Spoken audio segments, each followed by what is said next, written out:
शहर के नामी अध्यापक मिस्टर मनोज सिंह यादव जी और साथ में मौजूद हैं सुनील भैया जी, जो गाइडेंस एकेडमी जो कि बर्रा में स्थित है, वहां के संस्थापक व मैनेजिंग डायरेक्टर हैं।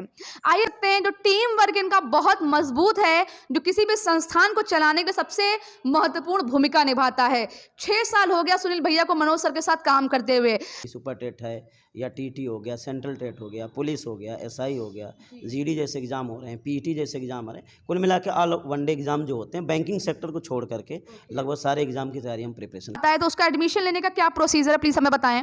देखिए, पहले तो उस बच्चे को संपूर्ण जो जिस चीज़ की वो तैयारी करने आ रहा है, तो पहले तो उसको विधिवत उसको जानकारी दी जाती है बहुत अच्छे से। उसको पूरा एक एक चीज़ बताना होता है कि कैसे क्या पढ़ना है, क्या कैसा सब कुछ सिस्टम। उसके बाद उनका एडमिशन प्रोसेस होता है, उसमें अपना फीस सबमिट करता है।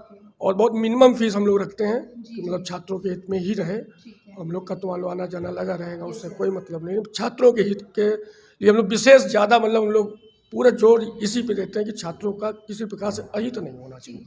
होते न्यू कमर्स होते हैं तो उनको लगता है कि नहीं हमें डेमो लेना चाहिए, तो हम उनको सीधा सीधा कह देते हैं डेमो 3 दिन 4 दिन तुम्हें जितना लगे ले लो। उसके बाद जब तुम्हें लगे कि हम सेटिस्फाई हैं, हमारा टीचर तुम्हें पढ़ा तो पढ़ो। फीस जमा कर दो, ज़्यादा दिक्कत है तो 15 दिन में तुम्हें लगे कि हमारा जो हम जिस इच्छा से आए थे, जो आशा लेके आए थे, नहीं पूरा हो रहा, तो हम तुम्हारा पेमेंट भी वापस कर देंगे। इस तरह से हम लोग सिस्टम देते हैं उनको। तो हम देख सकते हैं जो भी यहाँ पे लोग हमारे साथ मौजूद हैं, सर और सुनील भैया दोनों लोगों का कहना है कि कोई भी यहाँ पे मनी माइंडेड पर्सन नहीं, ना ही मनी ओरिएंटेड ये संस्थान है।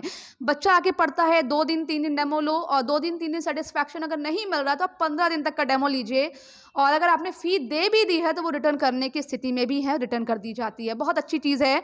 और एस्टेट में लगभग 134 के आसपास में हमारा रहा है।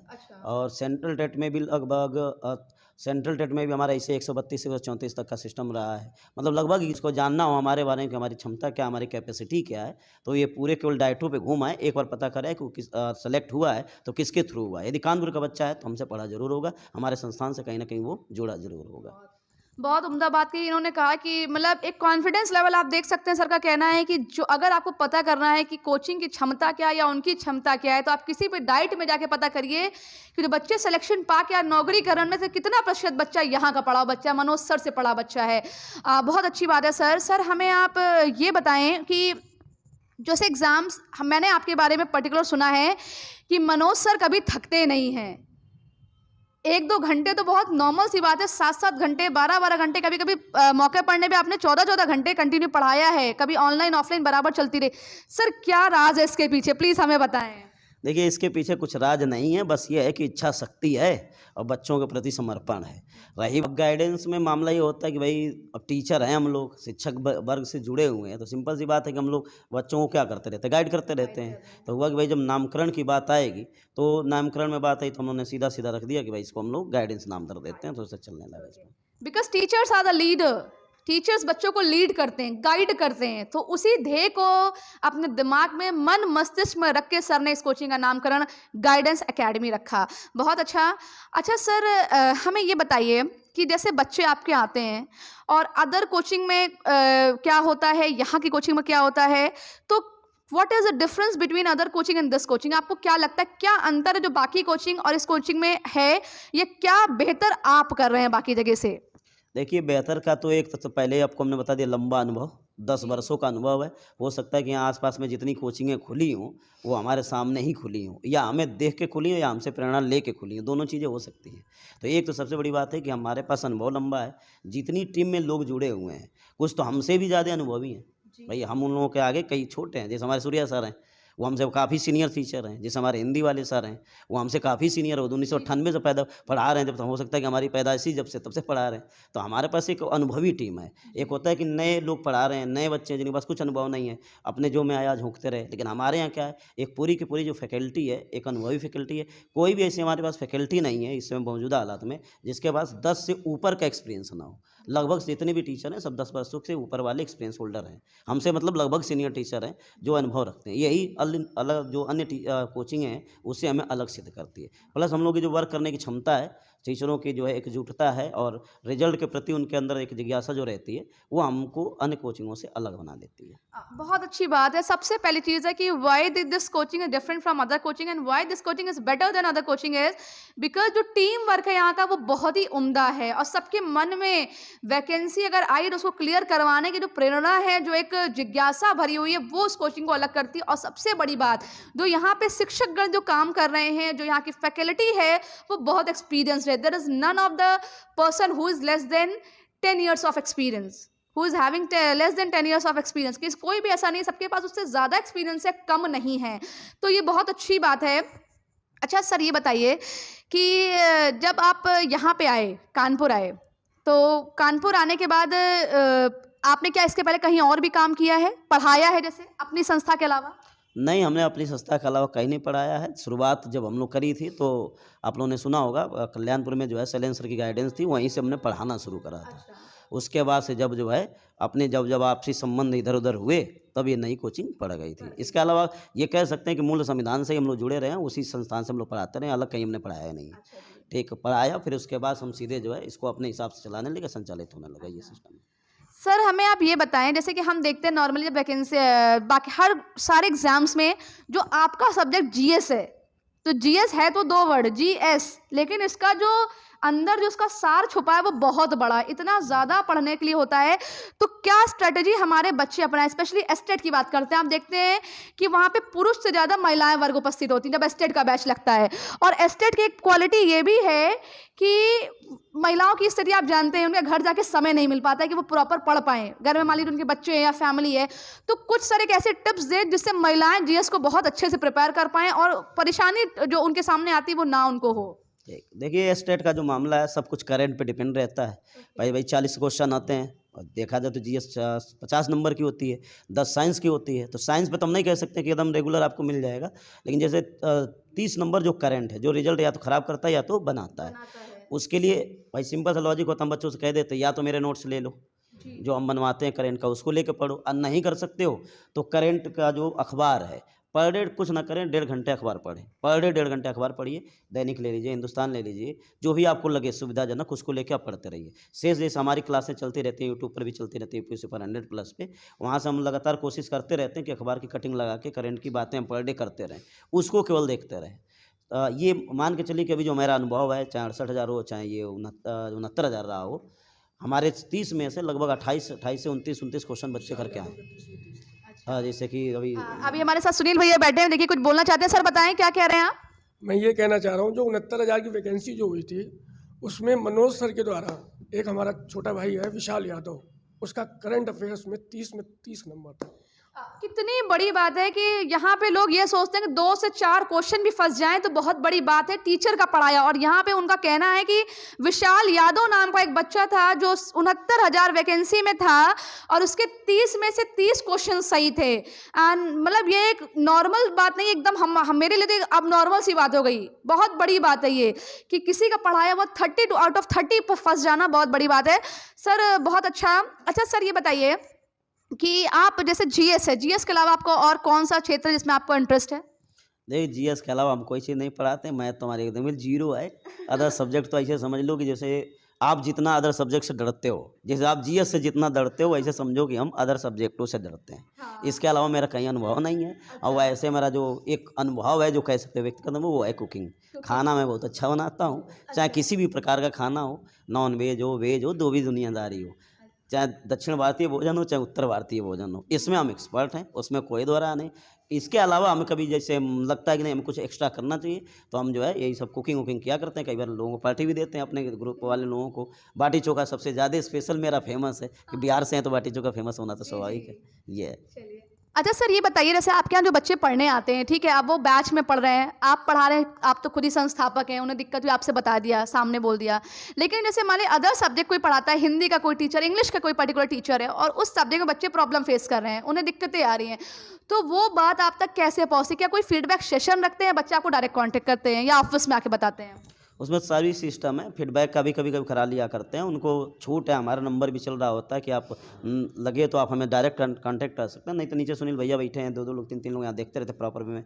यहाँ तो हमारा आना-जाना मतलब समझ लो कि आज हम प्रॉपर वे में हैं, सातों दिन यही लोग देखते हैं, तो जो भी चीज़ें हैं ऊपर-नीचे सूचना पहुँच जाती है कि यहाँ पे समस्या हो रही, फिर हमारे पास पहुँच जाती है, फिर संबंधित टीचर को सूचित किया जाता है, भाई आप इसको देखिए, समस्या का समाधान करिए।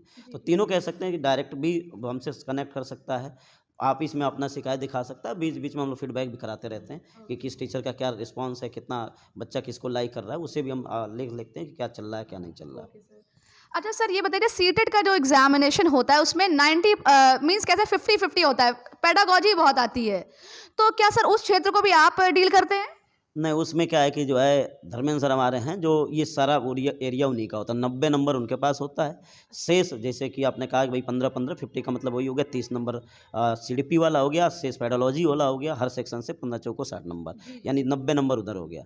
अदर सब्जेक्ट में जैसे 15 नंबर का ईवीएस है, वो हम पढ़ाते हैं, और जैसे अभी आपको हमने बताया सेंट्रल सुपर टेट में जैसे 30 में 30, वैसे वहाँ पर भी स्लोगन चलता है कि आपको ईवीएस में 15 में 15 100%। अभी जो पेपर हुए हैं उसमें भी वही रिस्पॉन्स है कि 15 में 15 मिल रहे, कोई दो राय नहीं, आगे भी मिलते रहेंगे, वहाँ कोई समस्या नहीं। उसी तरह साइकोलॉजी में भी मेन रोल साइकोलॉजी का होता है, तो वहाँ पर भी हमारे जो धर्मेंद्र सर हैं काफ़ी मेहनत करते हैं, दिन-दिन में 5-5 घंटे 4-4 घंटे क्लासें चला करती हैं, ऑनलाइन चलती है, ऑफलाइन चलती है। बच्चा यदि साथ देता तो आराम से 80-90 नंबर है, तो ये मान के चलिए 75-80 के बीच में आना स्वाभाविक है। शेष अपने-अपने सेशनों पर, जैसे कि मान लीजिए हमारा हो गया मैथ हो गया, इंग्लिश हो गई, संस्कृत हो गई, हिंदी हो गई, तो ये लोग भी अपने लेवल पे वर्क करते हैं, वहाँ पैराग्राफ का पोर्शन ज़्यादा होता है और कुछ आधे ग्रामर पोर्शन होते हैं, तो उन चीज़ों को ये लोग अपने हिसाब से मैनेज कर देते हैं, वहाँ पर भी अच्छा रिस्पांस रहता है। मान के चलिए कि सेंट्रल टेट में भी औसत एवरेज हम नंबर की बात करें तो 105 से लेकर 115 के बीच में हमारे यहाँ बच्चा रहता है।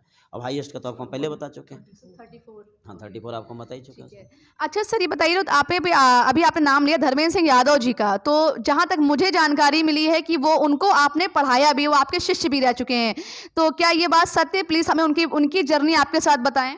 हाँ, वो हमारे शिष्य रहे हैं, वो तो अब वैसे भी हमने आपको बता दें कि जो लगभग यहाँ पढ़ने पढ़ाने वाले जितने लोग हैं, या तो हमें फॉलो करते रहे होंगे या पहले हमसे कहीं ना कहीं पढ़ रहे होंगे, इसमें कोई दो राय नहीं है। शुरुआत की जितनी जो 2012 के बाद की जितनी पीढ़ियाँ तैयार हुई हैं, वो कहीं ना कहीं हमसे पढ़ी ज़रूर हैं। और धर्मेंद्र सर भी जब हमारे पास आए थे तो उन्होंने जो है पुलिस एसआई की तैयारी करने आए थे, तो पहले पुलिस एसआई की तैयारी करी, बीएड कर लिया, तो फिर वो सेंट्रल टेट की तैयारी करने लगे। फिर उसके बाद चूँकि भाई जब बच्चा लंबे समय तक जुड़ता है तो जुड़ ही जाता है। फिर टैलेंटेड तो थे, अपने हिसाब से उन्होंने अपने आप को जो है, एक होता है कि अपने आप को प्रूफ करना, अपने आप को बनाना, तो अब ये भी आप कह सकते हैं कि हर शिष्य हमारे साथ खड़ा नहीं हो सकता, वही खड़ा हो सकता है जो अपने आप को हमारे बराबर लेके आएगा। तो उन्होंने अपने वर्क से, अपने मेहनत से जो है अपने आप को इतना खड़ा किया कि हमारे बराबर आके वो खड़े हैं और हमारे साथ चल रहे हैं। आज हमारे पार्टनर भी हैं, सहयोगी भी हैं, या कह सकते हैं कि भाई भी हैं, छोटे भाई की तरह से हम ट्रीट करते हैं, वो सब लोग हमको बड़े भाई की तरह से ट्रीट करते हैं, इसमें कोई दो राय नहीं है। नहीं, ये चीज़ तो मैंने खुद ही यहाँ पे संस्था में जब भी कभी बात हुई आपके स्टूडेंट्स है लोगों से, तो मैंने ये देखा है कि आपका